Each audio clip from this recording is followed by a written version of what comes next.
Ahorrá en tus compras con las tarjetas del Ciudad. Tenés 25% de descuento en supermercados. Pedí la tuya online. Banco Ciudad. Te quiere ver crecer.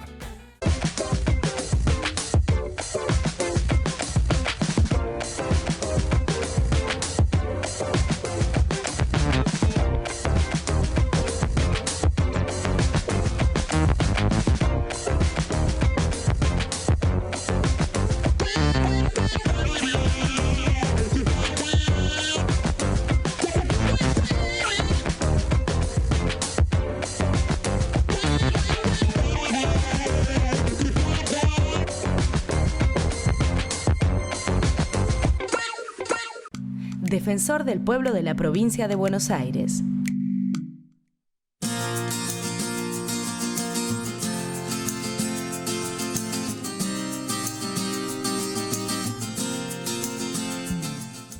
Donde antes había abandono, ahora hay obras. Hoy, 700.000 bonaerenses más pueden conectarse por primera vez a la red de cloacas y 1 millón ahora tienen agua potable en sus casas. Buenos Aires provincia. Entre todos, podemos más. Desde el 2015, juntos, dijimos basta. Basta al narcotráfico, para que vuelva la tranquilidad a los barrios y a las familias. Ya hicimos más de 120.000 operativos y tiramos abajo más de 120 búnkers. Buenos Aires provincia. Entre todos, podemos más. ¿Cómo están? Buenas tardes. Bienvenido a nuestro encuentro de A24, Código Penal desde aquí hasta las 3 de la tarde para todo el país. Acaba de perder Maradona, ¿no? Con Gimnasia, 2-1 allí en el Bosque. Frente a Racing, en instantes va a estar Diego Armando Maradona en conferencia de prensa allí.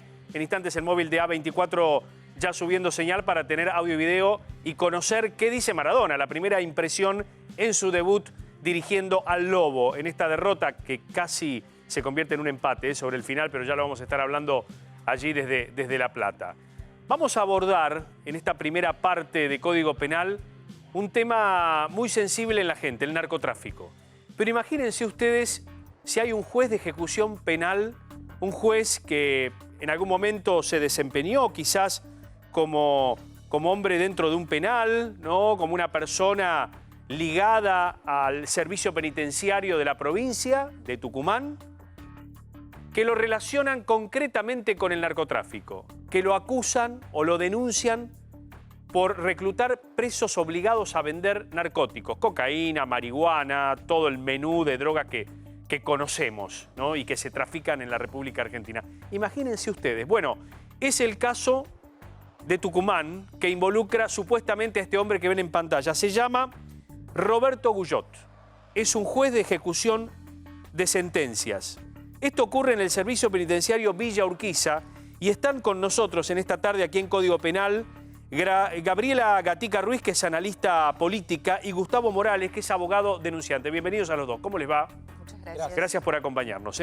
La verdad que en medio de la lucha contra el narcotráfico, que ocurre este tipo de circunstancias es muy preocupante para la sociedad, ¿no? Cuéntenos la historia. Así es. Lo primero que quiero aclarar es que los denunciantes, con mi patrocinio letrado, son internos del penal de Villa Urquiza que están cumpliendo una condena, pero esta cárcel, en vez de resocializarlos, de readaptarlos, los obliga a cometer tal vez el peor de los delitos, que es la venta de estupefacientes, y en la cabeza de esa organización está el juez de ejecución penal, Roberto Guyot.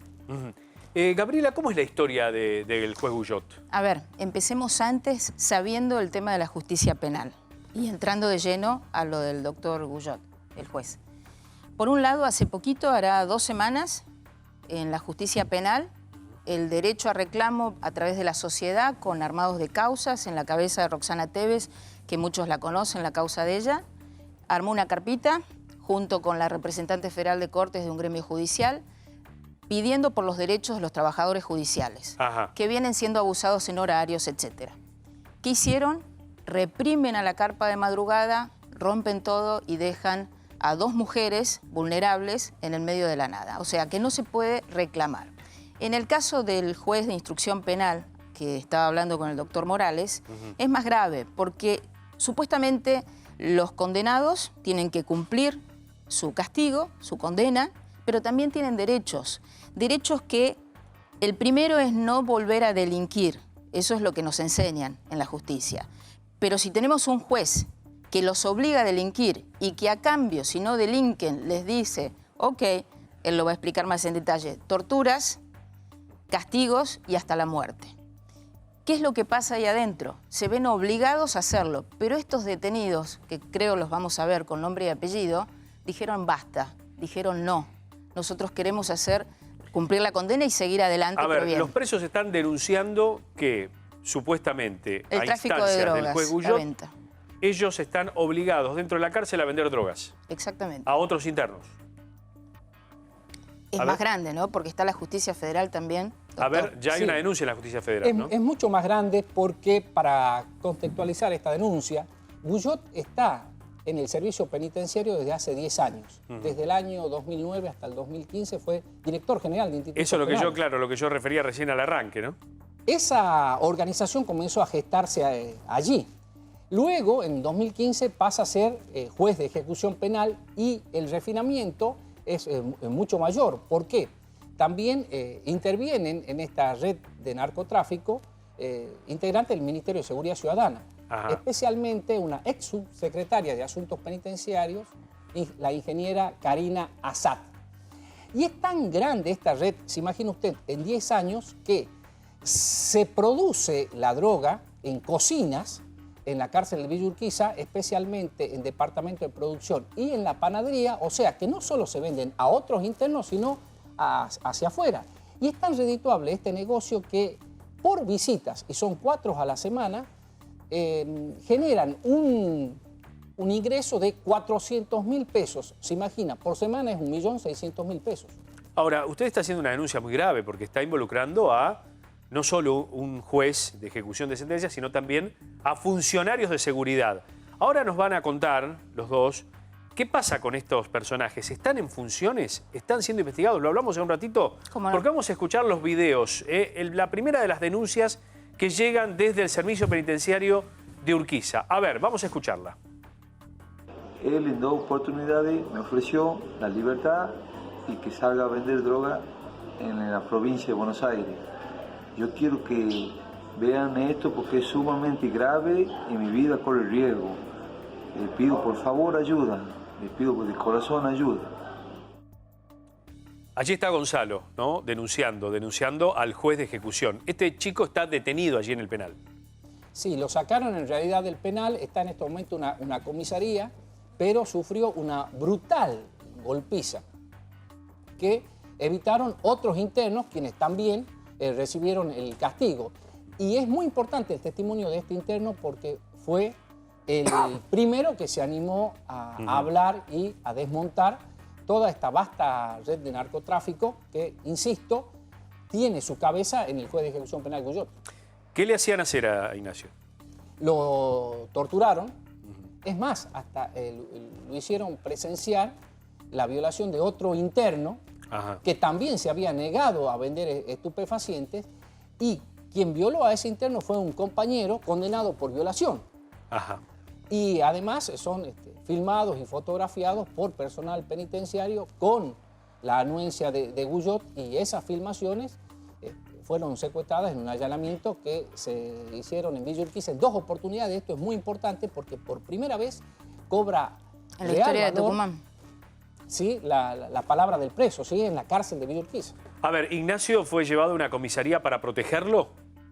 Sí, está como testigo protegido porque actuó de inmediato la justicia federal, y lo hizo también porque hay antecedentes de un par de internos que denunciaron, quedaron en la unidad penitenciaria de Villa Urquiza y fueron asesinados por otros internos, que lógicamente forman parte de... Mariano, discúlpame, una acotación, que acá es lo inédito también. El juez actuaba solo. Por lo que estuve viendo el expediente e informándome un poco más, actuaba solo. Él iba, filmaba a los presos que lo llamaban, no iba con su secretaria o secretario, que tenés que en todo claro, juzgado, como corresponde, porque claro, si iban, lo iban a denunciar. Claro. ¿Y qué hacía? Lo filmaba y después, en lugar de remitir la filmación al juzgado, la dejaban en el servicio de penitenciario. Y lo guardaban ahí. Por eso en el allanamiento, en estos 2 allanamientos, el fiscal general Gómez, que está actuando perfectamente bien a nivel federal, tiene las imágenes. Pero es importante esto, ¿no? Porque actúa deliberadamente solo. A ver, para recapitular, por si recién se están sumando aquí a la audiencia de Código Penal en A24, quienes están aquí, el doctor Morales, Gabriela, que es analista política, Gabriela Gatica Ruiz, están denunciando a un juez de ejecución de Tucumán que obliga a los presos a vender drogas dentro del penal. Y están denunciando una extensa red que incluye a funcionarios. Vamos a escuchar otro testimonio de otra persona que está detenida allí en el penal que quiso hablar con nosotros. A ver, Jesús Rojas, ¿qué nos dice?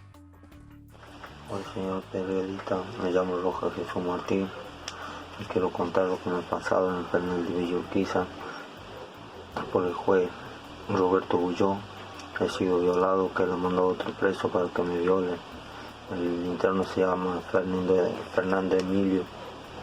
Yo he sido agredido, he sido fracturado los 2 pies, está en silla de ruedas. Todavía tengo los pies, no tengo ayuda de nada. Yo lo único que pido es que se haga justicia lo que por el daño que él me ha hecho a mí. Eso le pido, que se haga justicia. Bueno, realmente es muy doloroso escuchar esto. Uno se pregunta dónde están, ¿no? Aquellos que deben controlar las cárceles, no la procuración en este sentido penitenciaria y demás. Este muchacho también se negó a vender drogas. Se negó a vender droga, fue brutalmente golpeado por personal penitenciario y luego fue violado por otro interno que, insisto, tenía una condena por violación. El sistema del narcotráfico está perfectamente diagramado desde el juzgado de ejecución penal con el juez de ejecución penal, Roberto Gullot, ¿no? ¿Están todos en funciones? Es decir, están en funciones. El juez denunciado, el juez está la secretaria solo. Hoy el juez... No, la secretaria no. El juez sí. Es denunciado. El presidente de la Corte Suprema de Justicia, el doctor Pose, en Tucumán, son los que tienen con los vocales de la Corte que tomar la decisión, junto con el fiscal general Gómez. A partir de mañana están todos citados a indagatoria, incluyendo al juez. Pero la primera medida que toma correcta por ahora el doctor Pose es sacar al personal, incluyo secretarios y el resto del personal, y dejarlo solo en el despacho con el teléfono, supuestamente, al doctor Gullot. De manera de ir probando qué va a ocurrir. Y a partir de mañana ya está citado, que el doctor Morales va a profundizar más, la indagatoria del juez Gullot, que esto es inédito. Está imputado y ha sido citado a indagatoria para mañana. Gullot y otros 7 funcionarios, siguiendo por Karina Satkin, que en realidad sigue formando parte en la sombra del Ministerio de Seguridad Ciudadana, y esto es muy grave, y personal penitenciario. Como si fuera una película, se diseñó una suite de verdad, yo lo vi, en el servicio penitenciario para que opere esta señora desde ahí y tenga un mejor control. En el expediente, además de la denuncia de los presos, ¿qué otro elemento hay contra el juez? Muy importantes, escuchas telefónicas y los allanamientos que se hicieron en 2 oportunidades en la cárcel de Villa Urquiza. ¿Qué encontraron los allanamientos? Documentación y filmaciones de internos que recurrían al juez de ejecución penal, Gullot, para denunciar que personal penitenciario lo obligaba a vender drogas. Gullot lo filmaba, extraía los datos y eso quedaba en Dirección General de Institutos Penales. No ponía en conocimiento a la justicia federal ni a la justicia provincial, y tampoco esto era conocido por los funcionarios y empleados, porque como son funcionarios públicos tienen la obligación de denunciar. En instantes vamos a estar hablando del tema de las escuchas, ¿sí? ¿Qué contienen las escuchas? Pero vamos a escuchar otra denuncia, ¿sí? De Luciano en este caso. A ver. Hola, buen día, señor periodista. Mi nombre es Fernández Luciano Hernán. Le pido ayuda porque soy uno de los denunciantes en el penal de Villa Urquiza de San Miguel de Tucumán. He sido obligado a vender droga por el señor juez de ejecución Roberto Gullot, juez de sentencia. Él me hizo sacar de la cárcel, me congregó a la entidad física por la federal, que hice la denuncia de la venta de droga. Me hacía pegar con los guardias de cárcel, me dejaron cicatrices en la cabeza, que me pegaban con la linterna, los guardias de cárcel, me voltearon los dientes, me dejaron cicatrices en la frente. Le estoy pidiendo ayuda porque sigo siendo maltratado y golpeado por orden del juez de ejecución. El día de la fecha 5 de este mes me me llevaron para su juzgado y me hizo pegar con los empleados de él, que son policías, porque me discriminaba que yo estaba loco, porque yo le pedía que me dé los beneficios que a mí se me corresponde y no me quiso dar y me hizo pegar con los guardias de cárcel de ahí, que estaban ahí, y los empleados que son policías. Le pido ayuda al señor de la Corte Suprema, al Código Penal también, le pido ayuda y que vea la corrupción que hace el señor juez de ejecución Roberto Guyot. ¿Cuál es el perfil de cooptación de presos? Es decir, ¿qué presos buscan esta organización supuestamente? Mire, fundamentalmente elige a los que tienen mayores condenas, porque de ese modo son beneficiados directamente por el juez Guyot con la libertad o con prisiones domiciliarias que no están contempladas en la ley de ejecución penal. Es decir, la moneda de cambio es venderme droga para mí, supuestamente. Esa es la moneda de cambio. Así es. Ahí está. Te doy la libertad o te otorgo la domiciliaria, sí, ¿no? ¿Es así? O se extiende, la condena. Claro. Si no vendo, así lo dice en el expediente, se me extiende la condena, aunque la haya cumplido, ¿verdad? En este caso, este tercer denunciante también se negó a vender drogas y por eso lo golpearon.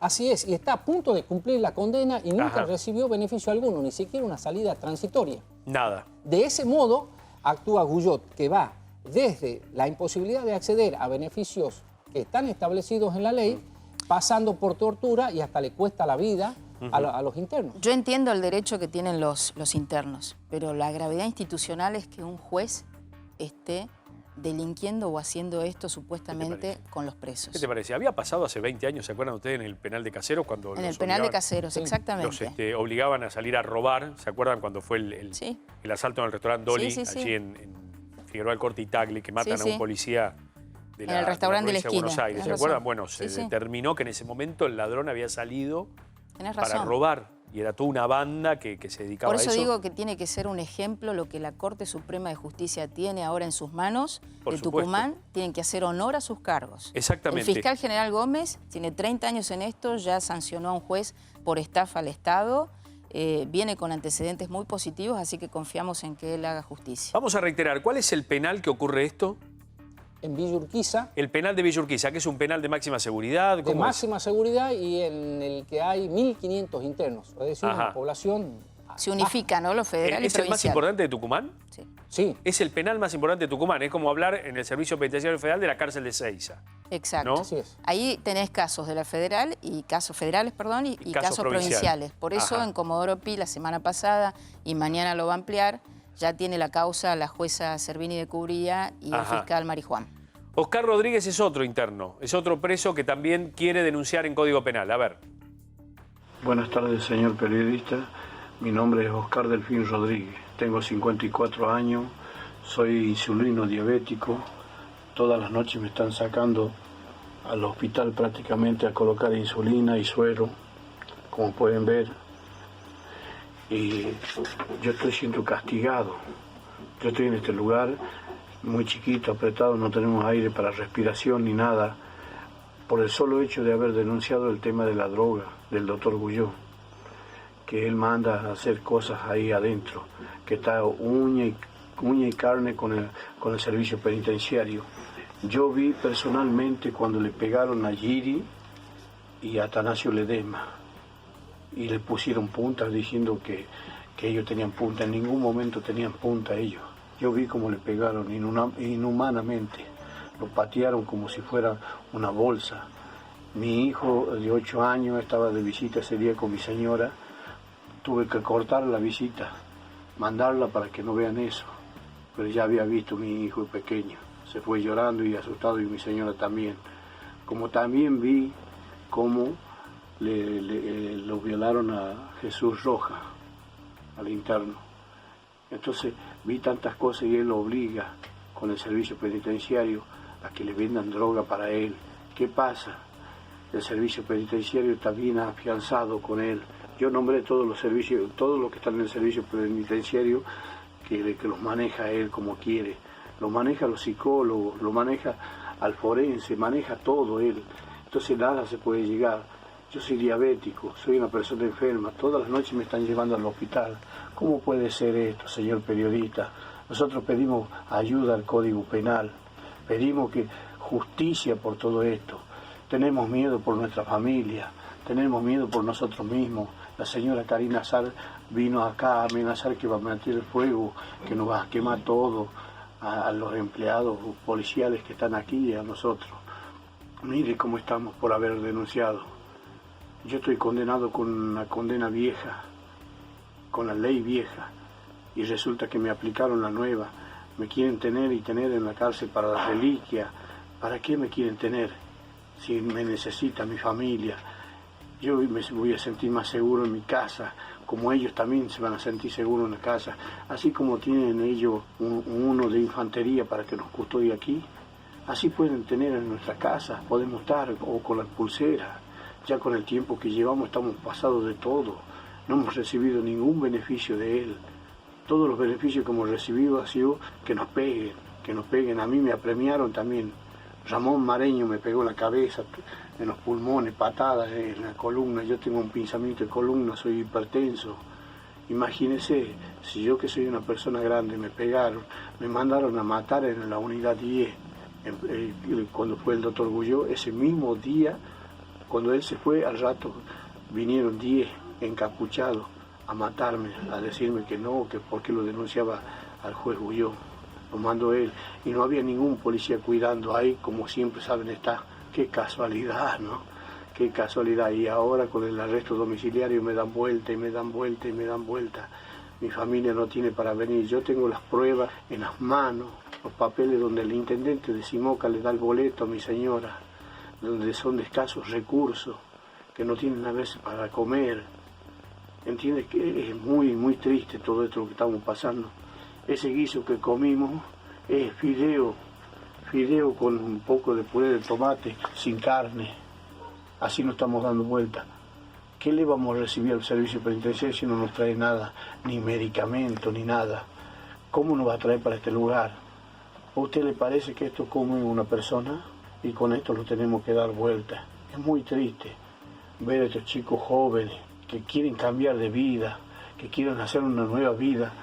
Y resulta que yo vi personalmente cuando fuimos a la alcaldía el día 5, cómo le pegaban los policías esos que están en la alcaldía, el doctor Guyot, y el doctor Guyot presente ahí. Entonces, ¿qué puedo esperar yo? ¿Qué puedo esperar yo? Me dijo que tan solo muerto me van a sacar de acá. Es brutal el testimonio de Oscar. Es realmente tristísimo. Tristísimo. No podemos en democracia, en pleno Estado de Derecho, soportar esta situación. Porque una persona ya tiene la condena, en la condena la manera de pagar si le causó un mal a la sociedad. En este caso, Oscar, que fue condenado por robo, ¿no? Pero el padecimiento dentro de la cárcel, este padecimiento, el ser obligado, ¿no?, supuestamente a vender drogas, el ser tratado como un animal, realmente escapa cualquier razón humana. Y si ya cumplió la condena y hay alguien que de manera dictatorial lo deja dentro, estamos hablando de una detención clandestina. Tal cual. Lisa y llanamente. A ver, no ha ocurrido nada con el Servicio Penitenciario Provincial en esta instancia. Nadie ha logrado una medida administrativa de intervención, por lo menos, frente a estas denuncias. Todavía no, por eso entiendo que los lazos del narcotráfico llegan por lo menos al nivel del ministro de Seguridad Ciudadana, por lo menos hasta ahí, Claudio Maley. E insisto, Karina Assad, que está muy cuestionada por los internos y que forma parte de este eslabón del narcotráfico muy importante, por cierto, todavía sigue trabajando en las sombras con el ministro de Seguridad Maley, porque no solo... El gobernador Mansur no hace nada. No hizo nada, y esto viene, quiero aclarar, desde fines del año pasado. Ajá. Y lo mantiene en su puesto a Maley. Le mandé una carta documento al gobernador para que lo removiera de sus funciones, porque por lo menos a esta altura se le debe atribuir también a Claudio Maley el delito de encubrimiento agravado, porque mantiene a Karina Assad. Acá el tema es, no es cuestión a lo mejor de repartir culpabilidades políticas, pero sí, por lo menos si vos tenés la duda de nombrar un interventor, de mandar a investigar. Si vos sos una persona de bien... Primero que nada, correr al juez. Claro. Primero que nada, porque hay más que pruebas suficientes. Bueno, evidentemente una persona que está siendo cuestionada con una andanada de pruebas, tiene que haber una sospecha o un estado de sospecha, por lo menos, que implique una medida administrativa. Después, todos sabemos el principio de inocencia, toda persona es inocente hasta que se muestra lo contrario, acá y en todo lugar. Pero me parece que una medida administrativa, preventiva, debería... ¿Qué pasa con estos? ¿Qué pasa con...? Usted me contaba que el primero estaba en una comisaría. ¿Qué pasa con el resto de los denunciantes? ¿También están a resguardo después de estos videos? Algunos sí, otros no, porque quiero agregar, hay 20 presos más, por lo menos, que quieren declarar lo que está pasando en la cárcel y cuál es el grado de participación que tiene el juez de ejecución penal Roberto Guyot y el resto del personal penitenciario, que básicamente es la cúpula del personal penitenciario que todavía no ha sido removida de sus funciones. ¿Qué dicen las escuchas? ¿Qué tienen las escuchas? Las escuchas hablan del ingreso de la droga al penal de Villa Urquiza, que básicamente son tres. Primero, Karina Assad entraría con un vehículo del Ministerio de Seguridad Ciudadana. Eso es gravísimo. Cocaína, sí. Eso está en las escuchas y no ha habido una citación, nada. Ahora empiezan las indagatorias. ¿Está imputada Assad? Sí. ¿Qué cargo tiene el Ministerio de Seguridad Assad? Tenía el cargo de subsecretaria de Asuntos Penitenciarios. La corrieron. Supuestamente. En principio, la corrieron. Desde el punto de vista formal, pero sigue a la par del ministro de Seguridad Maley. Ajá, preventivamente la corrieron. En los papeles sí. La otra forma de ingreso, la marihuana, es a través de camiones que ingresan verduras, fundamentalmente camufladas en las lechugas. Y finalmente, la pasta base entra personal penitenciario. Ajá. Y todo esto se fabrica, se refina en la panadería y en el departamento de producción. Porque, repito, la venta de estupefacientes en la cárcel de Villa Urquiza no solo es para consumo de los internos, sino también para la venta en el exterior. Razón por la cual la denuncia en Comodoro Pi se hace porque los vínculos del narcotráfico empiezan en la cárcel de Villa Urquiza y hasta ahora puedo probar que terminan en la provincia de Buenos Aires. Bueno, eso es gravísimo. Es muy a ver, grave. ¿cómo se manejan ustedes, Gabriela, como analista política, ¿no? Yo creo que son mensajes, con el doctor, ¿no? En Sí. el tema de la estrategia para que se dé a conocer esto, ¿no? Yo creo en los medios locales de Tucumán, empezando desde La Gaceta, Sí. Contexto Tucumán, son medios que sacan a la luz todo este tema. Pero siempre cómo juega la parte de política o de funcionarios. Guardan silencio, esperan a ver la repercusión social. La condena social, como digo yo. Nosotros al llegar a los medios nacionales potenciamos esto, se sabe la verdad y calculemos y tengamos esperanza que tanto la Corte Suprema de Justicia de Tucumán, dirigido todo por la cabeza del fiscal general Gómez, que no me cabe ninguna duda que va a ir hacia adelante. Es decir, hay un fiscal y que está de este lado. El mismo gobernador va a estar observando esto, no pueden hacer oídos sordos, sino que nos queda, si los detenidos están pidiendo justicia, la representante del gremio judicial pide justicia por los empleados judiciales, que son los que atienden, y una sociedad que pide no armados de causas penales, ¿qué nos queda entonces? No, claro, por supuesto. Vamos a contarle a la gente entonces que hay un juez federal que está actuando y que ha citado a indagatorias. ¿Cómo es el programa de indagatorias? El primero que tiene que aclarar es Guyot, es el juez señalado. Sí, en realidad están citados todos, pero entiendo, si fuera juez federal, que no debe ser el primero, sino el último. De todos modos, esa agenda la maneja el juez federal porque es muy importante la palabra de este juez para que ejerza su derecho de defensa ante testimonios tan contundentes. Y también quiero decir que la exsecretaria del juzgado ha sido citada a prestar declaración como testigo y es fundamental ese testimonio porque esto lo hace únicamente el juez Guyot con personal del servicio penitenciario. El resto del personal del juzgado es totalmente ajeno, ¿sí?, a todo este vasto edificio de narcotráfico. ¿Hay alguna posibilidad que estos reclusos, estos presos, entre en algún programa de testigo protegido. Ya hay 2 muertos, ¿no? Aclaremos, por este caso. O sea, corre la cuenta regresiva a partir de este momento que sale a la luz. Yo calculo como estratega de comunicación que están salvados. Medina es uno de ellos. Que dejó una carta en mano. Que dejó una carta. Y Conde es otro que también dejó otro papel manuscrito. Ajá. Y le pedía, es más, le pedía al juez Guyot que lo saquen porque lo iban a matar. Claro, claro. Bueno, vamos a escuchar, ¿no?, precisamente el registro de lo que obra en la justicia. Son escuchas exclusivas de esta causa, ¿no? Las escuchamos y ahora lo charlamos. Dale. Perfecto. Che, Gustavo, vos sabés que hoy día ha venido el ministro de Seguridad para acá. Y vos sabés que en eso se dan con semejante embrollo acá, ¿no es cierto? Han encontrado droga, han encontrado pastillas, faso. Han encontrado a un civil que viene a ser familia de... Dice que es sobrino de Remy, yo no averiguo bien, pero dice que es sobrino de Remy.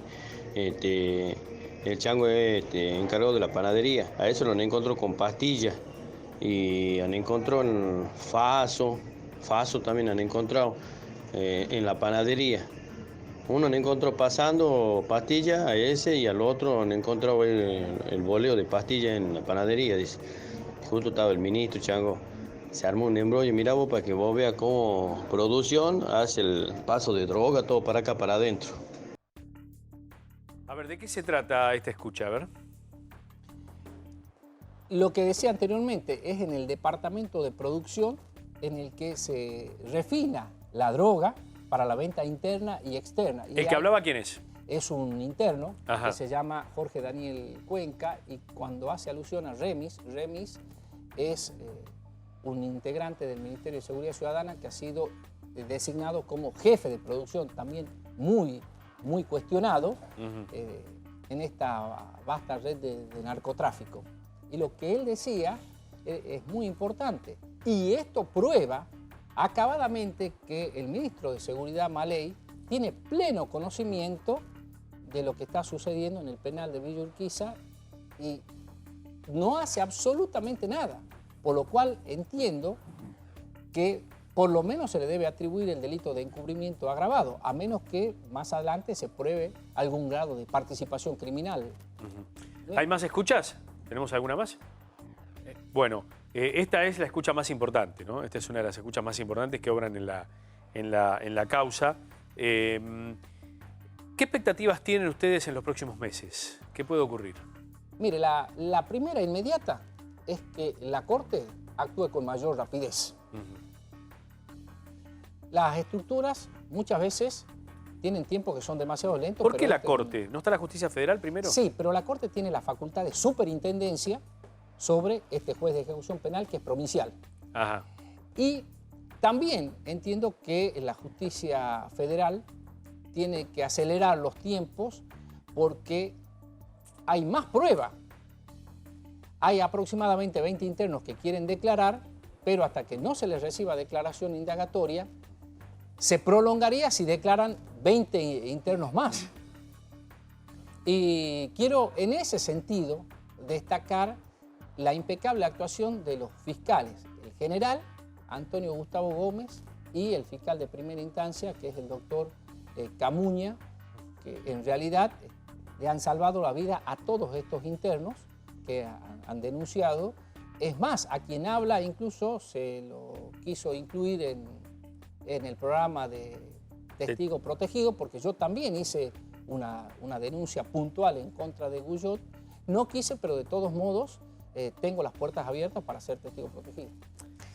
Gabriela. Lo último, yo creo, como decía acá el doctor, el ejemplo lo tiene que dar la justicia. La sociedad quiere volver a creer. ¿Y cómo va a volver a creer? Viendo, por ejemplo, que corren a un costado hasta que se compruebe todo esto judicialmente, la conducta del juez, del doctor Guyot, sobre proteger al personal judicial y que la sociedad empiece a ver acción concreta. Porque si seguimos amparando la corrupción judicial, no hay justicia en Tucumán. ¿Cómo impacta esto en la sociedad?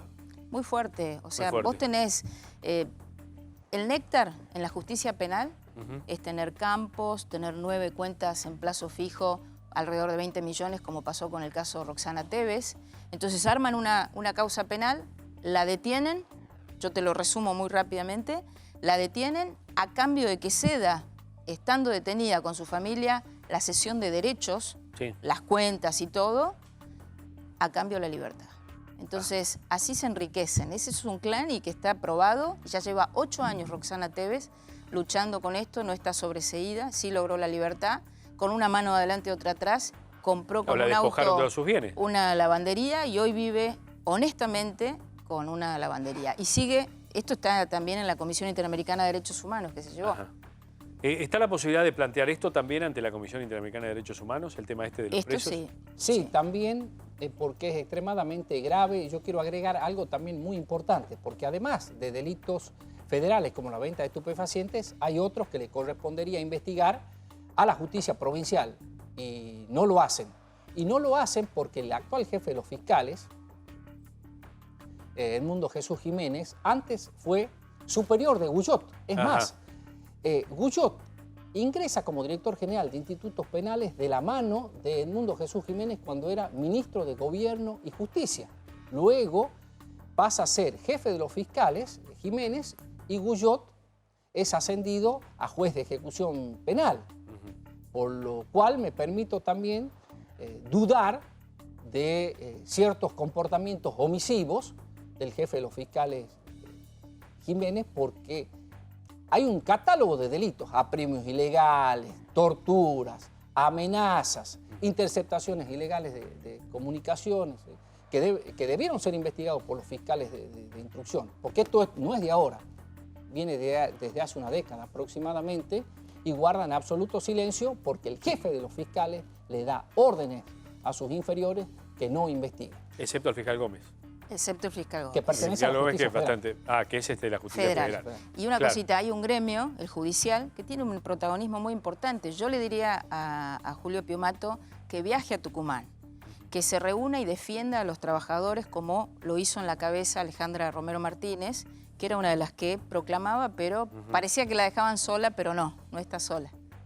Esa es la verdad. Bueno, la verdad que es muy impactante la investigación que nos han presentado. Esperemos que la justicia se saque la venda en este caso, ¿no? Y realmente administre como corresponde, ¿no?, la ley en este lugar que, reitero, vos podés haber cometido un delito, podés estar pagando dentro de un penal como es el penal de Urquiza en Tucumán, pero no mereces este estilo de vida, porque la cárcel tiene un fin resocializador, ¿no? Si en la cárcel vas a estar allí para vender drogas o supuestamente para formar parte del narcotráfico y encima si denunciás sufrís vejámenes, golpes, torturas, no estamos hablando de una cárcel de democracia, estamos hablando de otra cosa, estamos hablando de una detención clandestina.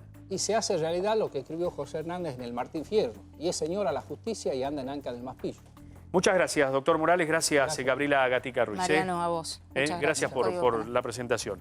Bueno, quédense con nosotros porque en instantes vamos a estar hablando de las rentas vitalicias. Si vos estabas en una FJP, ¿no?, y quedaste afuera de lo que fue la estatización de las FJP, bueno, seguramente fuiste uno de los damnificados o damnificadas de este tipo de cuestiones. Mientras esperamos la conferencia de prensa de Maradona, vamos a arrancar con el tema de los estafados de la AFJP. Ya está el doctor D'Alessandro aquí con varios damnificados en la mesa, pero tenemos un informe que preparó Rolando Graña.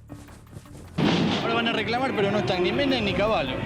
No importa, pero Menem lo mira por televisión allá en España. Hoy también allá en España tuvo un repudio con la gente española. En los años 90, durante el gobierno de Carlos Menem, comenzó la crisis de los jubilados. La jubilación mínima era de $150, la mitad de lo que es hoy. Norma Pla se hizo famosa denunciando esta injusticia. Hay mucha hambre y el hambre está instalada en los trabajadores. En septiembre de 1993 se sancionó la ley que creó la jubilación privada. Esa ley prometía prosperidad para los trabajadores que se jubilaran con las AFJP. El debate fue un escándalo y hubo sospechas de sobornos. ¡Compran diputados! ¿Dónde está Sabio? En 2008, cuando las jubilaciones fueron estatizadas, hubo gente que quedó en un limbo.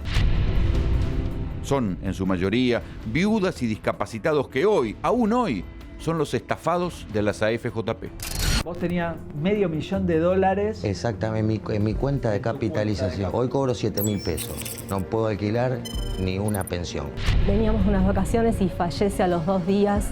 Mis hijos quedaron solos, quedaron a la deriva. Yo cobro 757 pesos. ¿757 pesos? Sí, 2 kilos de carne. ¿Ya tenés sentencia firme? Sí, y está la sentencia firme y no me pagan. No sé por qué. Y si no estuviese tu mamá, ¿cómo harías vos para vivir no con sé, 4.000 pesos? No sé, todos los días empiezo a ¿qué me va a pasar? No sé. No, esto comienza en el 2008 cuando se unifica el sistema previsional y pasa el sistema... Al bosque aparece Diego Maradona. Allí estamos con el móvil en vivo de A24. ¿Quién está? ¿Gabriel Prosperi en esta tarde? Carola Suárez está. Hola, Carola, buenas tardes. Hola Mariano, muy buenas tardes. Estamos viviendo este domingo tan importante del debut de Diego Armando Maradona como DT de Gimnasia y Esgrima de La Plata. Lo dejamos escuchando la conferencia de prensa.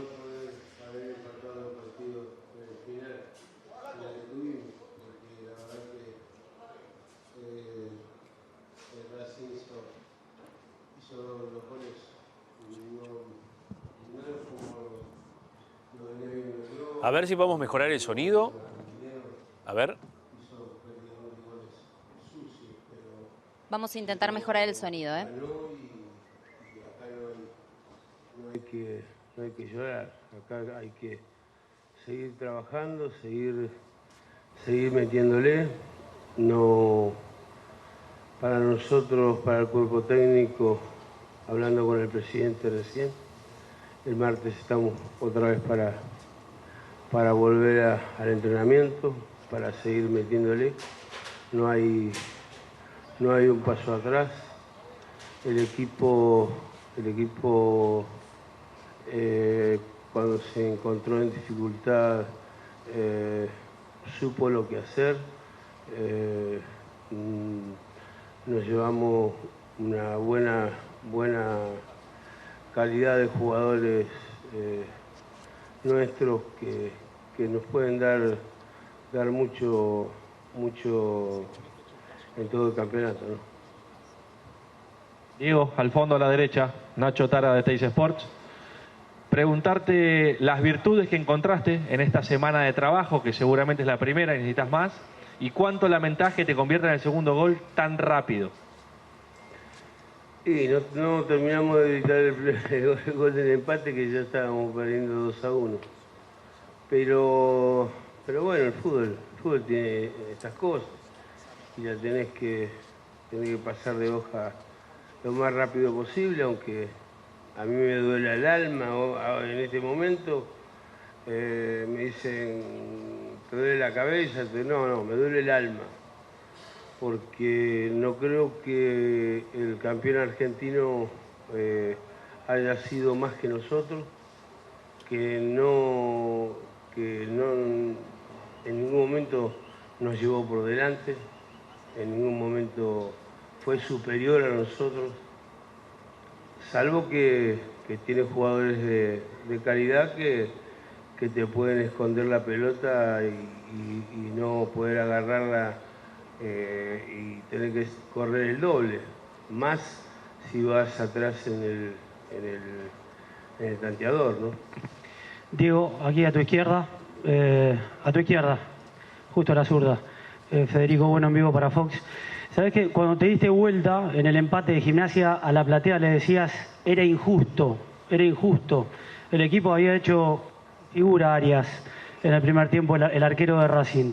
¿Te quedás con esa sensación de que el equipo hizo por lo menos lo necesario para empatar el partido? Sí, me voy con esa sensación.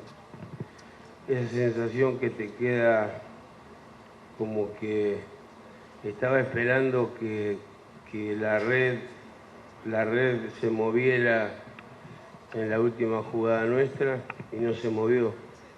La pelota pasó por arriba. Pero bueno, ya te digo, mirá, contra el campeón argentino, los muchachos se pararon bien, no tuvimos desbordes lógicos de ir atrás y irnos adelante y quizás comernos un contragolpe de Racing, pero después no creo que Racing nos haya pasado por arriba. Diego, acá estamos. Gonzalo Cardoso para ESPN, en vivo en Sport Center. ¿Qué análisis haces del arbitraje de Diego Aval? Porque se habló mucho en la previa y por eso quiero saber cómo lo viste al árbitro hoy. No sé, yo la verdad no lo vi tan mal. Lo que pasa es que lo miraba al Chacho y digo, el Chacho fue a un teatro de revista o algo, porque bailaba, o sea, levantaba los brazos, se peleaba con todos los árbitros que había. Digo, no sé, estará en otro partido el Chacho. Pero bueno, así todo se lleva 3 puntos que son de oro y nosotros nos quedamos acá con ganas de seguir trabajando. De todas maneras, creo que en todas las disputas cobró para Racing. Pero bueno, ya está, esto ya pasó. Tuvo razón el Chacho. Acá, Nico Bosa, acá para Radio La Red. ¿Vas a utilizar definitivamente el cupo que tienen por Lautaro Chávez y si van a ir a buscar a un 9 o por ahí pueden incorporarse en otro sector? No lo sabemos todavía. Estamos viendo qué podemos hacer. Nos encantaría traer a Careca o a Van Basten, pero no podemos. No nos da el cuero. De todas maneras, creo que vamos a hacer uso del cupo porque creo que al margen de lo que hoy vieron los muchachos, también queremos la buena competencia dentro del plantel, ¿no? Muchas gracias a todos. Gracias. Ok. Bueno, Carola ha terminado la conferencia, entonces. Responsabiliza al árbitro, ¿no? También, Caro. Carola, estás en el aire. Bueno, ahí estamos. Diego Armando Maradona ha terminado la conferencia de prensa. Dice, me duele en el alma, ¿no? Esta derrota frente a Racing. Responsabilizó al árbitro, ¿no? Palabras más, palabras menos. No sé, Carola, si nos escuchás. ¿Estás allí? A ver, ¿ahí me escuchás? Perfectamente, perfectamente. Ahí te vemos también. Ahí recuperamos el audio, sí. Ahí está. ¿Cómo estás, Mariano? Muy bueno, bien. Una conferencia de prensa breve por parte de Diego Armando Maradona, habrá durado alrededor de 10 minutos. Se lo notó tranquilo, pero bueno, utilizó esa frase que vos bien dijiste recién, ¿eh? Me duele en el alma, claro.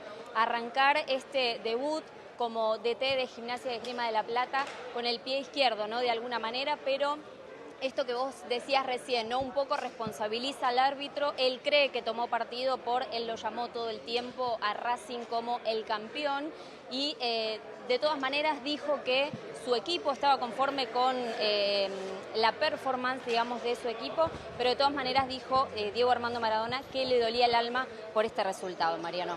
Bueno, muy bien, completísimo entonces. Ahí escuchamos a Diego a pleno en este debut como técnico de Gimnasia y su vuelta al fútbol argentino después de tantos años. Gracias, Caro, un beso grande. Hasta luego. Muy bien, Mariano, hasta luego. Hasta luego. Bueno, seguimos tratando el tema de las rentas vitalicias, los estafados de la FJP. Ya vamos a charlar con Karina Legnini, que la jubilaron por discapacidad. También con chicos chiquitos. Cristina Salucci, que quedó viuda con 2 chiquitos. Cobra una miseria. Ahora vamos a ver, acá cobran las 2 una miseria. Tenemos los recibos. Está el doctor D'Alessandro. Vamos a la segunda parte del informe para darle contexto a la historia de ellas, que es la historia de miles de personas en todo el país. No, esto comienza en el 2008 cuando se unifica el sistema previsional y pasa el sistema de jubilaciones a ser del Estado nuevamente. Un rezago de alrededor de 300.000 argentinos que quedaron estafados producto de este sistema de AFJP que habían contratado la modalidad de rentas vitalicias. En este contexto, muchas viudas y muchas personas con discapacidad que, aportaron. Trabajaba en Telefónica, tenía 10 años de aporte y tuve un golpe en la cabeza, perdí el ojo izquierdo y el derecho quedó prácticamente también mal. En mi fondo de capitalización de ese momento había 513.000 pesos, me lo acuerdo muy bien, que eran 513.000 dólares. Entonces me empezaron a llamar de todas las compañías de seguro. Vos tenías $500.000. ¿Cuánto estás cobrando? Yo en ese momento arranqué cobrando 2.100 pesos, que para que te des una idea, en el año 2000 eran 3 departamentos de 3 ambientes, en alquiler, ¿no? En alquiler, ¿no? 3 alquileres. Eran $2.000. Claro, hoy cobro 7.000 pesos. Cristina Salucci quedó viuda en 2004. Cuando falleció, su marido era chofer y tenía 10 años de aportes en una AFJP. Veníamos unas vacaciones y fallece a los 2 días de una muerte súbita. Cuando vas a la FJP, ¿qué pasa? Me dicen que había 2 opciones, pero que lo más seguro era optar por una renta vitalicia, porque así como mi marido había fallecido joven, yo tenía 2 hijos menores, uno de 7 años, otro de 2, también me podía pasar lo mismo, y si optaba por otro sistema, mis hijos se quedaban sin nada. En el caso de una renta vitalicia, ellos siempre iban a cobrar aunque me pasara algo a mí. Entonces yo cobro 757 pesos. ¿757 pesos? Sí. Sí, 2 kilos de carne. Trabajé 15 años en Gas del Estado y Litoral Gas, Terrotero, la empresa privatizada de gas. En el año 2000 tuve un problema de salud, quedé sin trabajo y con la opción de tomar la renta vitalicia. En tu caso, ¿cuánto estás ganando hoy? 7.000 pesos. Tuve distintos trabajos y el último fue de conserje en un hotel de alojamiento, en 11. ¿Y qué te pasó? Y tuve una enfermedad por discapacidad, una encefalopatía multifocal progresiva. Y ahora estoy viviendo con mi madre, los dos juntos, que ella cobra su jubilación mínima. Yo cobro 4.280 pesos. ¿Vos iniciaste juicio por tu situación? Sí, en el ANSES en el 2013. ¿Y ya tenés sentencia firme? Sí, y está la sentencia firme y no me pagan. No sé por qué. Yo debería estar cobrando aproximadamente 28.000 pesos en este momento. Si tu sueldo se hubiese actualizado como al resto de los jubilados, vos hoy ganarías 28.000 pesos. 28.000 pesos. Y ganás 7, 4 veces menos. 4 veces menos. Realmente estoy enfurecida porque me perdí lo mejor. Mis hijos son buenos, tienen una buena crianza, pero realmente están a la deriva.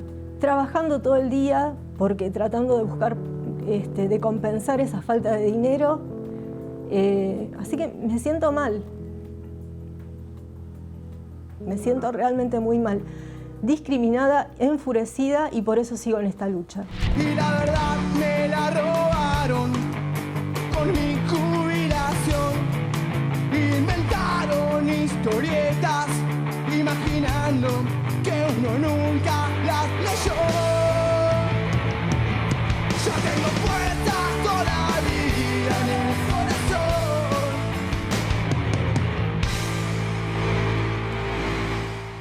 La historia de ellos es la historia de miles y miles en la República Argentina que apostaron por esa fiesta de las AFJP, esa fiesta. Nunca me voy a olvidar que fui a cubrir una fiesta de la FJP y yo digo, ¿qué festeja esta gente? Hacían el trencito con la, ¿cómo se llama? Con la cornetita en la boca. Festejaba esto. Claro. Yo fui a una fiesta de ellos. Fuiste a una fiesta de ellos. Yo trabajaba, no sabía qué me iba a pasar después. ¿Viste? Es así, es como yo te lo cuento. A ver, Cristina, la escuchamos en el final del informe.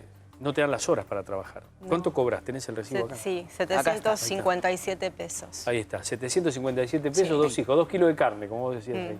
¿Y qué Ahora haces todo el menos. día? ¿Cómo haces? Trabajo, vendo perfumes, vendo ropa. Mis hijos también trabajan.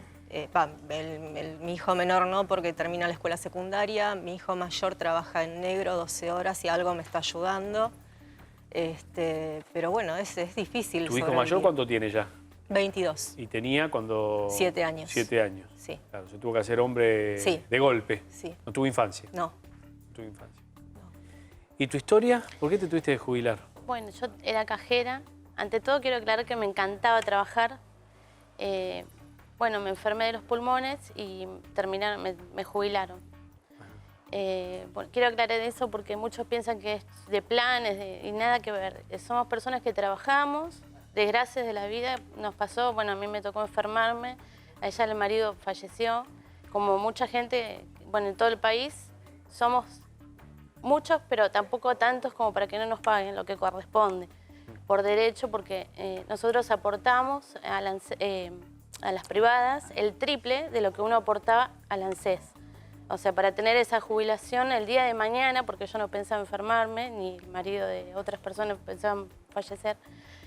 O sea, un buen pasar, ¿no? De terminar bien la vida. El cálculo que te hacían las FJP en el momento, en los 90, cuando surgieron, era, vos ganás $1.500, te vas a jubilar con $1.500. Me acuerdo patente porque me hicieron la cuenta en ese momento como a todos ustedes. Al comienzo cobraba un buen sueldo, que fueron el primer año, y luego la inflación y la especificación. Hizo lo suyo. Y ahí nos quedamos todos mal, estamos muy mal.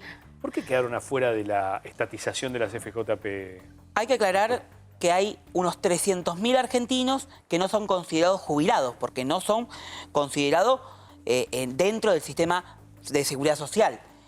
De los cuales hay unos 20.000, y estos son cifras extraoficiales porque ni siquiera hoy la Secretaría de Seguridad Social ni el Ministerio del Trabajo ha hecho un relevamiento continuo del tema. Y hay unos 20.000 que cobran 700 pesos, como Cristina, acá está, 700 pesos. Ella cobraba 3.000, ahora cobra la mínima, la jubilación mínima, porque tuvo que hacer juicio. O sea, igual es un desastre. Es un desastre porque le comieron parte del patrimonio. Y el por qué no se estatizaron esta parte, porque hubo mucho lobby en su momento de las compañías de seguros. ¿Y cuál era el beneficio de las compañías de seguros de seguir manteniendo esto? Porque viven de esto. Muchas de estas compañías de seguros tienen la división de tener solamente la administración de los recursos de ellos. El problema lo tenés cuando tienen que pagar por una cuestión fortuita, como puede ser una viudez o un accidente de trabajo. La mayoría, por no decirte casi todos, son beneficiarios de AFJP o de las rentas vitalicias porque fueron o viudas o discapacitadas. Claro. ¿Por qué? Porque, y con el aditamento de tener hijos chicos en la mayoría de los casos. ¿Y la gente que llegó a la edad con las AFJP no cobra bien también? No, porque en realidad, si bien llegaban a la edad, no tenían los aportes suficientes para jubilarse puros por la FJP. Ellos son generalmente puros, por ende no hay componente del Estado, o sea, del ANSES, que te paguen una diferencia. Y el que llegó a la edad, por ejemplo, en los 90, que a lo mejor tenía 45 años, sí, pero no tenía la edad. No tenía, o sea, tenía la edad, pero no tenía los aportes que la ley exigía de 30 originarios en la FJP. Por ende, no hay uno que se haya jubilado en el sistema privado puro, porque duró 15 años este desfase. Ahora, muchos tuvieron que acudir a la justicia. La justicia le está dando el derecho que el Estado no le dio. Claro. Ahora, también había una complicidad, y esto hay que hacer una mea culpa, no yo en lo personal, sí de muchos abogados que trabajaron muy bien, pero había muchos abogados que recibían dádivas de los productores de seguros. Es decir, a mí me vinieron, a ver, te voy a hacer claro, a mí me venían a ofrecer productores de seguros que a mis clientes, no eran ellas, pero mis clientes que tenían la FJP, se acepten esta modalidad y a mí me daban un retorno. Claro. Yo, por supuesto, lo saqué carpiendo porque yo pregonaba el sistema público, solidario y de reparto, que fue el sistema originario de la Argentina. Pero muchos quedaron así. Ni siquiera pudieron ser incluidos en la mínima de lo que se llamó la jubilación de las amas de casa o las... Ni siquiera pudieron ser incluidos en eso. Igualmente es injusto porque nosotros trabajamos, eso aportamos y teníamos que cobrar claro. lo que... O sea, por ejemplo, yo tenía que estar cobrando el 85%, por ahí, mucho más. No la mínima. ¿Quién vive con la mínima? Nadie. Y aparte porque sus aportes estaban dolarizados. 28.000 por ahí. 28.000 pesos. Sí. ¿Le hiciste juicio al Estado igual? Sí, cobré la mínima y ahora sigo esperando una lucha. ¿Y la reparación histórica qué te proponían? Nada. A ellos nada, porque no son considerados jubilados del ANSES. Ni siquiera la Argenta, ni etcétera, ni bonos de jubilados. No. ¿Y la pensión de tu esposo cuándo debería haber sido? La verdad no tengo idea, pero por lo menos una pensión mínima debería cobrar. Él tenía varios años de aporte, pero ni siquiera eso. Y los juicios, o sea, a mí me costó mucho tiempo encontrar un abogado que se dedique a las rentas vitalicias. Ajá. Y los juicios demoran. Y... Claro. Sobre todo, el problema grande está en el interior del país. Ajá. Hay muchos atrapados y estafados por las AFJP porque en el interior del país la gente, acá también, pero la gente estaba más desconectada de toda la realidad. Claro, tal cual. Y muchos, ya te digo, iban abogados o productores de seguros a dar estos beneficios. Y recordemos lo que eran las AFJP, el sistema privado de jubilaciones que dejó engrampado a 300.000 argentinos que hoy cobran. Ahora, y esto es el mensaje para el futuro, porque quieren volver con las AFJP.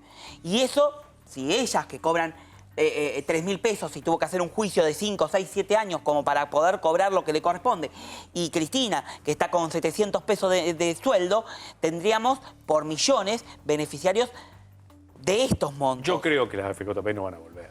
Pero yo creo que ya con el antecedente este... Ya hay antecedentes nuevos con esta parte, que son los famosos seguros de retiro. Eso es otra cosa, porque no, eso es lo voluntario. Mismo. Bueno, pero... Esto era compulsivo. No, las AFJP en principio no era compulsivo. En los papeles era voluntario. Lo que pasa es que te hacían toda la tramoya como para que vos desconocieras en un tiempo prudencial que eran 30 días, aceptar que te quedabas en el reparto, entonces te metían en la AFJP de prepo. ¿Hay jurisprudencia sobre los juicios iniciados por los damnificados? Sí. ¿Sí? Hay dos juicios. ¿Qué dicen? Uno que le dan la jubilación mínima y los otros que le dan la movilidad ahora de 4 veces al año. Por eso ellas, con otros abogados, no son clientas mías, que trabajan muy bien, han hecho estos juicios para que le reconozcan la jubilación mínima y el aumento cuatrimestral. Ahora, esto es una solución política. Claro. Esto se debiera haber tratado en el Congreso Nacional. Y ellas peregrinaron, fueron con otras compañeras, una artífice de que por lo menos empezara a tratar y los diputados supiesen y senadores supiesen del problema de ellas. Porque las tratan de planeras. Las tratan de planeras. Ah, sí, es la primera vez que lo escucho. Y lo más triste, que, bueno... Es la primera vez que lo escucho esto. Nos tratan de planeras, de vagos, de que no trabajamos, pero hay que estar en la situación de que uno, al que le gusta trabajar, trabaja y se enferma. La mujer que entró por moratoria, lo mismo. Sí, y vos sabés que Karina, y esto es una relación conexa, que cobra la mínima, por ejemplo, saliendo un poquito del tema, el medicamento que ella consume por su discapacidad cuesta 300.000 pesos. O sea, que al juicio que ella está haciendo para que le reconozca mejores derechos, tiene que hacer un segundo juicio para que no el PAMI, porque ella tiene otra obra social, le reconozca el medicamento de 300.000 pesos porque para la obra social es muy costoso. Entonces, fíjate la doble vulnerabilidad, la discapacidad por un lado y la pobreza por el otro. Cristina, ¿y cómo hiciste para criar a los chicos en ese momento, después de que se te vino el mundo abajo? Y por suerte tenía trabajo, me conocían mucho en el trabajo, me permitían llevar a los chicos conmigo. Bueno, mi papá y mi mamá fallecieron jóvenes también, así que me criaron mis tíos y ellos también me ayudaron. Ellos tenían a los chicos, mi suegra en ese momento también colaboró. Y bueno, yo trabajaba, tenía un buen puesto, era coordinadora de un sanatorio. Después ese lugar cerró y ahora sigo trabajando en salud en otro lugar. No cobrando el mismo sueldo que cobraba en ese lugar, pero bueno, mi vida es así, entre el trabajo, la casa, la venta de productos, el trabajo entro a la 1 de la tarde, salgo a 9:30 de la noche, a mis hijos no los veo. Son muchas las deudas que se tienen a nivel previsional, doctor, ya lo hemos charlado 1 y 1000 veces aquí en Código Penal. No solo es el tema de las rentas vitalicias, está también el tema de los autónomos, gente que trabaja toda su vida, ¿no? Con un comercio, con una empresa y termina cobrando la mínima, ¿no? De manera injusta, ¿no? Gente que a lo mejor le han aportado el mínimo como empleado de comercio y a lo mejor tenían salarios que se conformaban de manera más alta con plus en negro y demás y terminan no impactando en el momento en que llega la jubilación, o la edad de jubilarse. Hay muchas injusticias. Digo, ¿se llegará en Argentina en algún momento a saldar eso, no sé, con la suba de la edad o no, con el destino de ese dinero a otras cosas? ¿De qué manera? Yo no soy hoy propenso a pensar en el tema de aumento de la edad jubilatoria. Sí, sé que hay que repensar el sistema de seguridad social. Y repensar no significa la reforma previsional tan temida, porque cada vez que se habla de una reforma previsional se habla de las AFJP, el aumento de la edad jubilatoria. Sí repensar en un sistema que contenga a las personas con discapacidad, que se las deje de tratar como asistencialismo y estén dentro del Ministerio de Desarrollo Social. Incorporar el pilar de las rentas vitalicias como eje central del tema. Y en ese aspecto sobre las rentas vitalicias es un llamado a los legisladores. Imagínate, a mí me tocó ser, a pedido de cuando la diputada Mirta Tundis presidía la Comisión de Previsión Social, me tocó, a pedido de ella, ser un poco el que maneje a todos los asesores como para poder llevar un proyecto unificado después de 12 años de maltrato psicológico y mental para todos los beneficiarios de las rentas vitalicias. Cuando nos pusimos de acuerdo, todos los asesores, para que se trate un proyecto, y ellos estaban al frente de esto, pasó de la Comisión de Previsión Social a presupuesto. ¿Dónde quedó? En el cajón de presupuesto que en este momento estaba Luciano Laspina como presidente. Y el proyecto estaba tan bien porque no se le quitaba el negocio a las AFJP o a las aseguradoras, pero sí se le daba la contención, por lo menos de una jubilación mínima, la equiparación del haber mínimo. Y ella te lo dijo muy solapadamente. No son considerados jubilados, no tienen las tarifas sociales. No entiendo esto de planeros, es un peyorativo la primera vez que lo escucho. Mira, la vez anterior que tuvieron la suerte de venir otras personas, les dijeron de todo. Ajá. Los insultaron. Pero esta es gente que trabaja, que entiendan que les puede pasar a cualquiera de ustedes. O sea, uno que trabaja, yo estaba bárbara, me enfermé. Contá la discapacidad que tenés, porque eso es importante. Algo en los pulmones, tengo hipertensión pulmonar, iba a trasplante cardiobipulmonar. O sea, ¿tuviste un trasplante? Gracias a Dios, zafé, porque la enfermedad continúa y es progresiva. Entonces estos medicamentos ayudan a frenarla y vivo rezando. Y los médicos, bueno... pero a todo esto, encima que uno padece una enfermedad o un problema enorme, a uno le gusta trabajar, a mí me encantaba trabajar. Yo aporté para eso, o sea, mi papá me enseñó que uno aporta en blanco, o sea, tenía que trabajar en blanco por el día de mañana, si uno, para jubilarse cuando sea viejito y tener para comer, o si te pasaba un accidente o una enfermedad grave, vos estabas cubierto. Yo hice eso, trabajé, aporté, pagué el triple a la FJP, porque vos pagabas 100, por ejemplo, al ANSES, y pagabas 300 a la FJP para pasarla bien. La comisión. Claro. La comisión de las AFJP eran terribles. Lo que pasa es que al tener el término rentas, se piensan que somos rentistas, que vivimos de una renta. Eso es bueno aclararlo. Cuando se habla de rentas, que era el término que le pusieron para llamar la atención, se piensa que son rentistas en cuanto a que tienen campos, vacas, caballos. Y renta vitalicia. Claro, rentas. Y cobran 700 pesos. Y hay, en este contexto, en el informe ustedes mostraban un señor que está haciendo diálisis. Sí. Ese señor que hace diálisis prácticamente está que está apostando su vida a que le salga el juicio, que ya le salió, pero que la ANSES le pague. Entonces, hay una desidia total. Y ¿sabes qué? Hay una falta de conocimiento de los que integran las comisiones, los diputados, la seguridad social, del propio director de la ANSES. Sí. Hay desconocimiento de parte del director ejecutivo de la ANSES. O sea, si ellos no saben, ¿qué les esperan a las víctimas? Claro. Porque son víctimas, son estafados. Sí, entonces, en ese contexto de víctima, tenemos que pensar que cualquiera podemos caer acá. Y de hecho, vos me decías, no es lo mismo el seguro de retiro. Y yo te puedo asegurar que sí es lo mismo. El problema yo creo que una cosa, yo no me animo a hacer un seguro de retiro. ¿Qué crees que te diga? No, porque... yo no me animo, porque la verdad es... a ver, quedó demostrado en su momento que las casas matrices después no se hacían cargo de lo que pasaba acá. Como los bancos. Porque te ponen un edificio de vidrio hermoso, todo fantástico, en Washington, y después eso, al momento cuando hay problemas, crisis acá interna, la casa matriz no responde. Mirá, olvidate. Lo que pasaba muy común con estos casos de la FJP es que a los primeros les pagaban. Y bien, O sea, los endulzaban. Y es como ir a pescar, ¿viste? Te tira la caña y saca los buenos peces. Pero después ya los que vienen al resto saca la bota, la goma, toda la basura. Es muy parecido, no quiero decir que sea lo mismo, pero es muy parecido a la seducción que tiene el método Ponzi, que lo hemos hablado 1 y 1000 veces. Bueno. El tema este del árbol. De esto de la red, claro, bueno, eso es lo que está pasando. Pero la situación está en que, primero y principal, un llamamiento a darle continuidad a los proyectos que están presentados. Y ellas, que lo pueden decir mejor que yo, porque uno es un instrumento. Hay muchos abogados que hoy por hoy están haciendo en este instrumento de lo injusto que ellas padecen con la justicia que les dio el derecho. Pero eso no se soluciona. No es la solución, porque se va solucionando un caso por vez. Claro. Ahora. ¿Cuánto cobran ustedes ahora?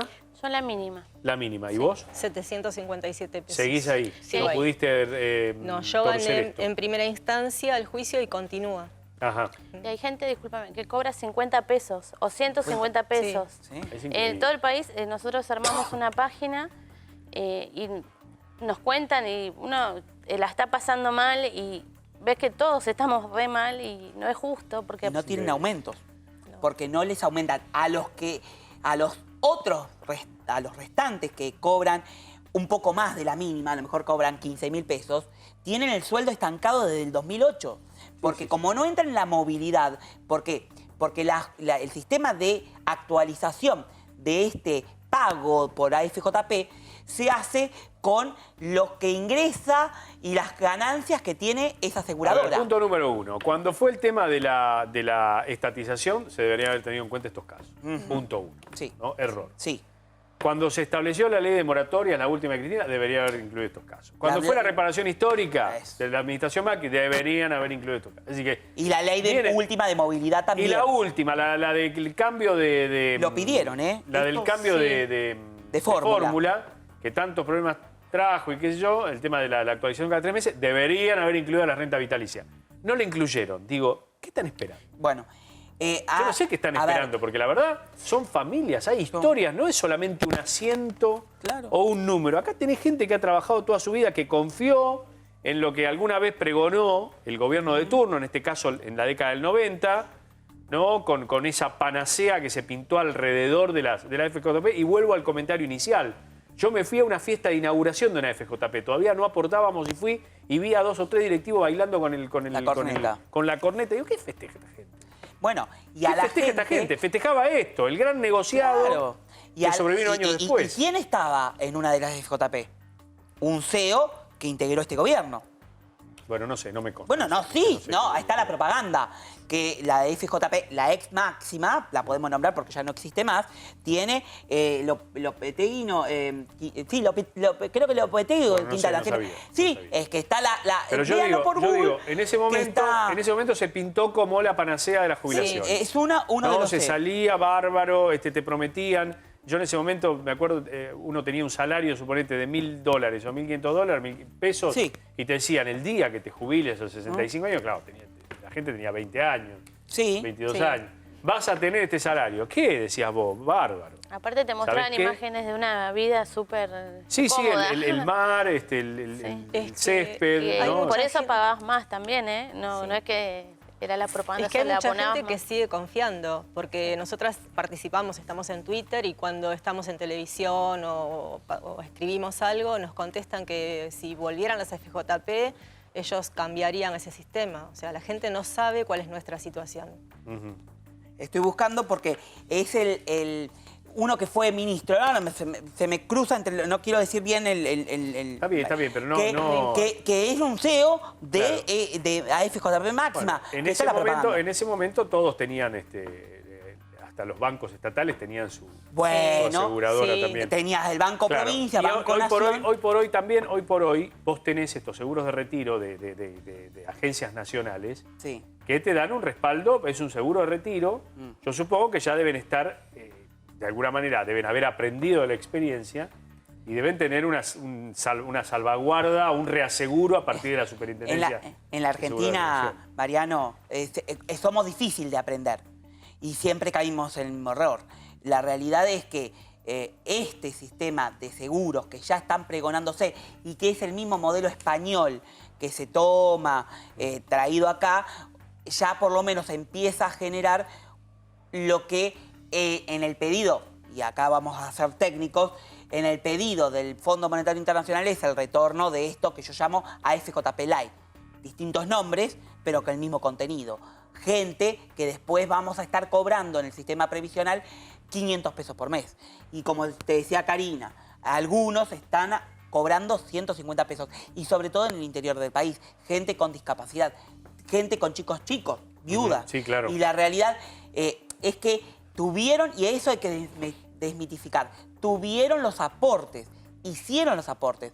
No es que se jubilaron ni por la moratoria, ni que también no es ningún delito de jubilarse por la moratoria porque el aporte estaba hecho. Pero en este caso eran aportes reales. Era la pensión que le correspondía por fallecimiento del marido involucrada en un sistema privado. Bueno, vamos a buscar repercusiones, ¿no? Porque hoy por hoy se siguen ofreciendo seguros de retiro. Me parece que debe haber todo un marco quizás más serio hoy en Argentina.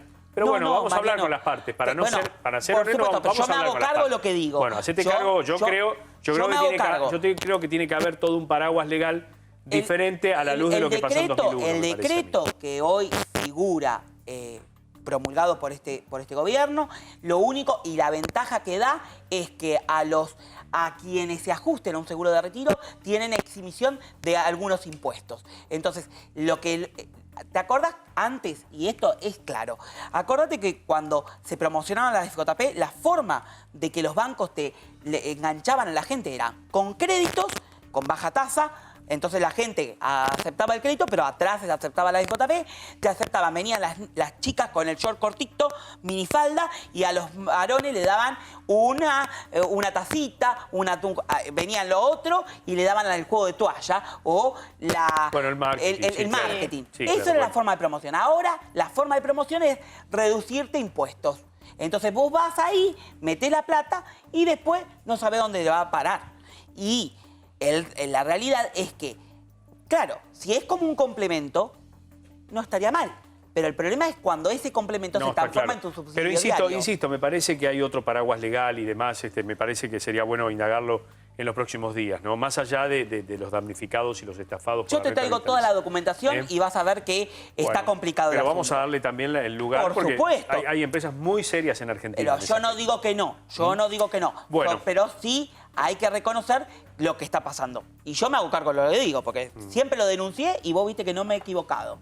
Gracias. Por favor. Doctor. Y gracias, Karina y Cristina. Muchas gracias por vuestra presencia. Gracias, por favor, se haga justicia.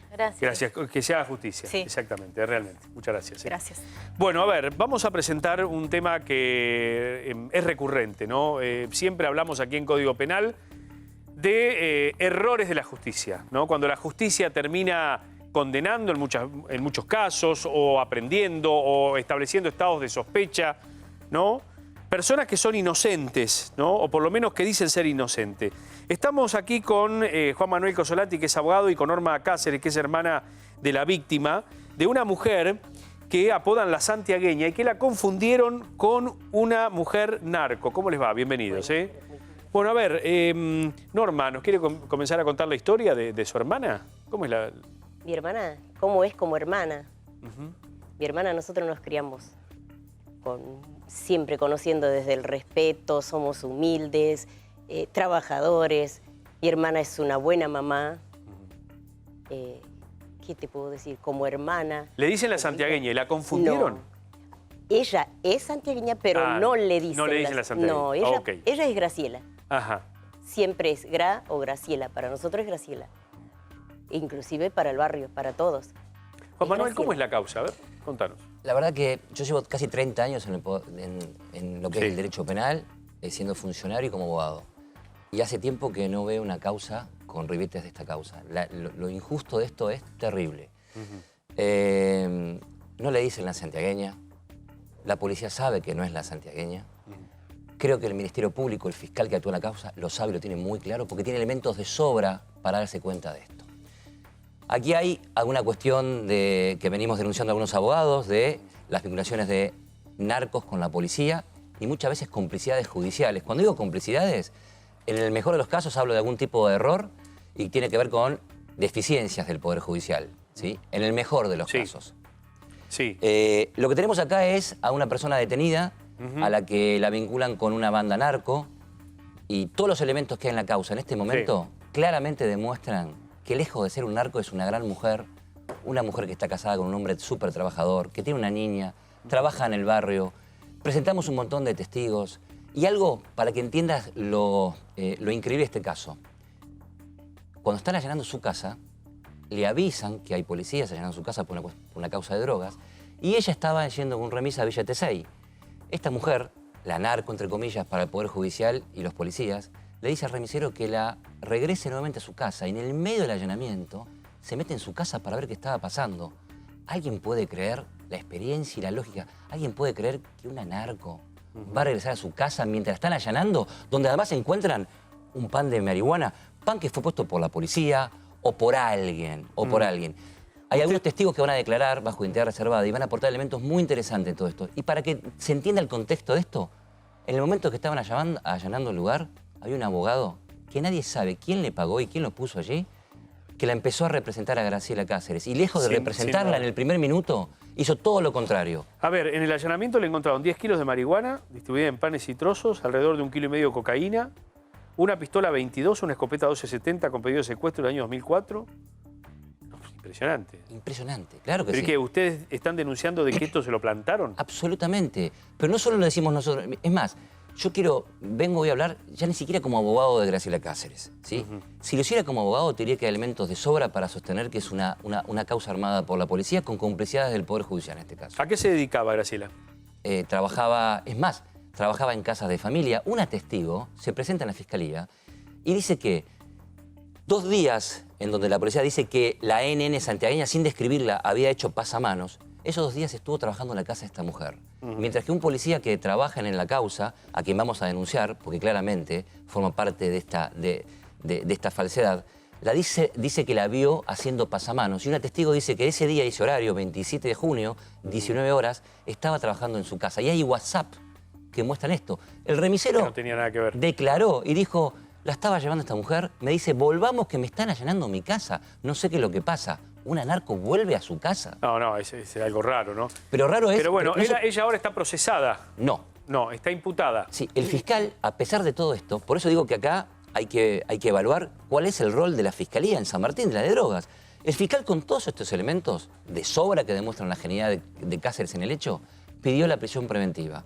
La semana que viene va a haber una audiencia, que es la audiencia que prevé un artículo del Código Procesal Penal, que es una audiencia oral, en donde las partes, yo voy a defender la posición de la defensa y el fiscal va a ratificar su pedido de prisión preventiva. ¿Es del 300 y pico de...? No, del 168 bis. Ahí está. Y lo bueno de esto, de la provincia. Claro, que lo bueno de esto es que es oral y que demuestra muchas cosas y que el juez tiene inmediatez para ver el juez de garantías. El juez de garantías va a notar claramente el armado. Esta banda por lo cual detienen a Graciela, ¿estaba integrada por otras personas? ¿Había más personas en esta banda o no? Vamos a aportar elementos, va a haber 2 testigos de entidad reservada. Sí. Van a decir quiénes son los narcos del barrio, a quién protege la policía, y lo digo entre comillas, a quién por lo menos aparecería como que está siendo protegido por algún miembro del Poder Judicial de San Martín. ¿Por qué se le hacen pagar a Graciela? Quisiera saberlo. Es lo que no entendemos. ¿En cuántas casas trabajaba? ¿Qué trabajaba de empleada de casa de familia? Sí, en casa de familia. ¿Acá en Capital? Casa de familia. Ajá. Era su modo de vida. Trabajaba en la casa de sería de la mamá y de la hija. ¿Y ella tiene esposo, tiene hijos? Tiene esposo, sí. Tiene esposo, tiene 2 hijos, una nena y un varón. Sí. Claro. ¿Y por qué y él trabaja también, viven trabajando. ¿Por qué supuestamente habrían elegido a Graciela? ¿Por qué? No sé por qué. No lo sabe. Yo creo que es obvio. Yo creo que es obvio, porque ella no lo sabe, pero yo sí creo que es obvio. Y muchos actores del Poder Judicial sabemos que es obvio. ¿Qué hacía un abogado en el momento del allanamiento? Abogado que en principio estaría vinculado a alguien que está vinculado al narcotráfico en ese barrio. Es obvio por qué a Graciela, ¿sí? Porque están protegiendo a alguien. ¿Esto dónde fue? ¿En qué barrio? Barrio Sarmiento. Esto es Billinghurst. Billinghurst.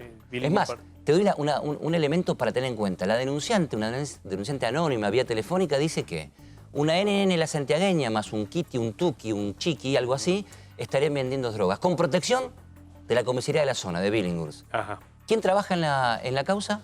Billinghurst y narcotráfico de San Martín. Y un elemento más para que se tenga en cuenta. El anterior responsable del narcotráfico de San Martín, la casita de Villavoz que le dicen, está detenido por haber armado una banda narco en José León Suárez. Claro. Está detenido y condenado casi a 10 años de prisión. ¿Sí? Bueno, una trama muy intensa, ¿no? Terrible, intensa. Y el sufrimiento, ¿y sabes? El sufrimiento. Esta mujer está viviendo un momento terrible. Yo tengo que ir a verla hoy. Me dice la familia que se la pasa llorando. ¿Dónde está detenida? En el destacamento de la mujer en Villa Maipú. Ah, en Villa Maipú. ¿Está cerca? Sí. Cerca relativamente, ¿no? Está cerca. Viviendo un pandemonio, ¿sí? Sí. Una depresión enorme, enorme. Yo estuve en la fiscalía y les dije que van a ser responsables si a esta mujer le pasa algo. ¿Cuánto lleva detenida ya? 30 días. 30 es el días. máximo que prevé el Código de una provincia, son 15 más 15, plazo en el cual el fiscal tiene que pedir la prisión preventiva, si la solicita. El fiscal tranquilamente, con los elementos de la causa, podría haber pedido al fiscal que cese la detención. Claramente, tiene elementos, pero no de sobra, hasta del sentido común, la lógica y la experiencia. Yo me pregunto, un fiscal que tiene muchísimos años, ¿cómo puede no entender como extraño que la narco vuelva a la casa, ¿sí? Para ver qué está pasando en su casa si ella tendría algo que esconder? Eso es obvio, es una obviedad de perogrullo. Por eso digo que hay algunas cuestiones que no están muy claras y que la Fiscalía de San Martín... si se fugaba le dabas un elemento para no morigerar la prisión. No, pero la lógica y la experiencia te indica que... Si hablamos a la lógica, Juan Manuel, ¿no? Todo puede pasar. El tema, lo que me llama la atención es semejante arsenal, ¿no? Una pistola calibre 22, nada de esto era de su propiedad ni de su esposo. No, por favor. La escopeta 1270 tampoco. No. No. El barrio está al tanto de esto. Es más, te cuento una pequeñez, ¿sí? Los soldaditos del barrio, ¿sí?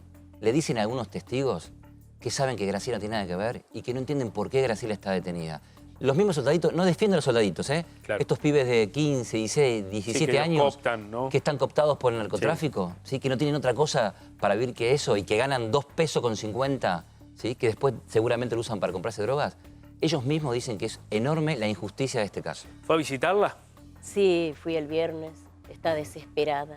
Como lo estamos nosotros también. Nosotros estamos desesperados. Nosotros estamos todos mal. Está su marido, están sus hijos. Qué bárbaro. Es una tristeza para nosotros. Jamás en la vida, nunca pensamos pasar por esto. No. ¿Es un barrio muy peligroso allí donde viven? Y nosotros muchas veces, yo no vivo, pero muchas veces le pedimos para que salgan. Ellos inclusive veían que se estaba poniendo mal. Ellos tenían decidido salir, de irse a vivir a otro lado, por supuesto. ¿Y Graciela está con otras internas alojadas allí en Está con Villa otras internas, sí. Está con otras internas. ¿Y ha manifestado algún tipo de problemas también con las internas y demás? No. ¿Sabes qué me cuenta a mí cuando lo fue a ver? Me dice que nada, que para ella es como las internas, a ver, las mujeres que están detenidas ahí y las que lamentablemente se han dedicado al delito, saben cuánto ingresa alguien, que yo digo con respeto, que es un perejil. Cuando digo perejil es que no tiene nada que ver, ¿eh? No que forma parte de la banda y que cobra 2 pesos. Queda claro, queda claro. Y la están cuidando. El tema La es cuál es. cuidan. Lo terrible, lo más terrible. Ella dice que la cuidan, dice que le dan ánimo, dice, me dan ánimo todos los días. Claro. ¿Se puede haber confundido a la policía, Juan Manuel? De ninguna manera. De ninguna manera. ¿Qué juez estaba llevando adelante esto? El juez de garantías es el doctor Porto. ¿Y el fiscal que llevó adelante la El investigación? fiscal es el doctor Martínez. Yo la verdad que en la última audiencia me sentí muy enojado en la fiscalía porque hubo una cuestión, y te la aclaro. Cuando el remisero tiene que declarar y una persona tiene que declarar y decir, yo la llamo a Graciela para que vuelva porque llama en su casa, y el remisero iba a confirmar esto, hubo un problema en la notificación y no pudieron declarar. Entonces el viernes yo me presento con ellos y la fiscalía no les quería recibir el testimonio. Les tuve que decir que iba a ir a la Fiscalía General y que iba a hacer una denuncia porque estaban incumpliendo con su tarea. Presentábamos 2 testigos de la defensa de descargo que aportaban un elemento sumamente importante, sustancial. Quien escuchó la comunicación que la llaman a Graciela y la lleva a su casa, y la persona que la llama a Graciela dice, Graciela, volvé porque te están allanando tu casa. Claro. No le querían tomar. El fiscal es el doctor Martínez. La policía no se confundió para nada. Tengo serias dudas si es ineficiencia o si es complicidad, en este caso, de parte del Ministerio Público de San Martín. No, y me llama la atención porque el fiscal tiene que ir al allanamiento, ¿no? De alguna manera. No puede dejar en manos... Tenés que llegar allí, constatar lo que encontraste, de qué manera, ¿no? Me parece que en eso también hay como un dejar hacer, ¿no? Hay una deficiencia enorme. Claro. Pero había un abogado, que nadie sabe quién lo contrató, bueno, eso es extraño, presente. ¿no? Eso es extraño. Sumamente extraño. No lo conocía para nada, Graciela, el abogado. No. Qué raro. ¿Puedes saber el nombre o no? No, hay cuestiones que yo las vea. La verdad es que yo estaba...